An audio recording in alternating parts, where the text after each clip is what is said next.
TDP vote జనసేనకు, Janasena vote టీడీపీకి transfer కావాల్సిందే అన్నారు పవన్ కళ్యాణ్. ఓట్లన్నీ చంద్రబాబుకి అప్పచెప్పాలన్న ఆతృత పవన్లో కనిపిస్తోందన్నారు సజ్జల. ప్రతి జన సైనికులకి, ప్రతి వీర మహిళలకి, ప్రతి జనసేన మద్దతుదారులందరికీ కూడా మన ఓటు టీడీపీకి వెళ్ళటం ఎంత ముఖ్యమో టీడీపీ ఓటు కూడా మనకు రావడం అంతే ముఖ్యం. జనసేన ఓటు ఖచ్చితంగా టీడీపీకి ట్రాన్స్ఫర్ అయితేనే ఈ రాష్ట్రం చాలా అద్భుతంగా ఉంటుంది. ఎట్టి పరిస్థితుల్లో కూడా ఓటు ట్రాన్స్ఫర్ అనేది ఖచ్చితంగా జరగాలి.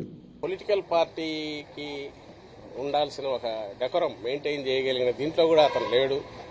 అలాగే చంద్రబాబు నాయుడు ఏది పడేస్తే వాటిని తీసుకొని దాంతో తృప్తిపడి తానుకున్న లేదా తాను ఉందనుకుంటున్న ఓట్లన్నీ కూడా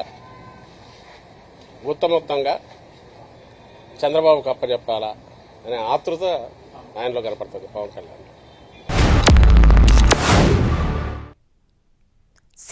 సిద్ధం అంటున్న వైసీపీతో యుద్ధం చేస్తామన్నారు పవన్ కళ్యాణ్.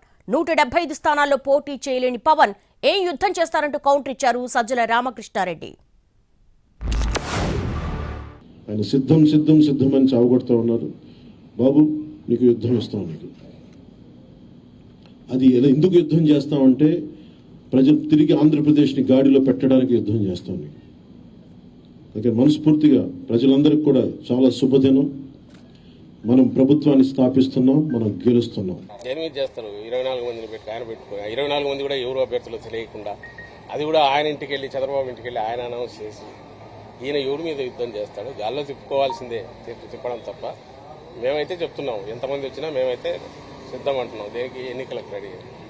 నువ్వు ఆయన యుద్ధం అనడానికి నువ్వు 115 కాన్స్టిట్యూన్సీలు నీ మనుషులు ఎవరన్నా ఉన్నారా? లేక 24 కైనా నువ్వేమన్నా అనౌన్స్ చేయగలిగావా? చిలక పలుకులు పలికితే సరిపోతుందా?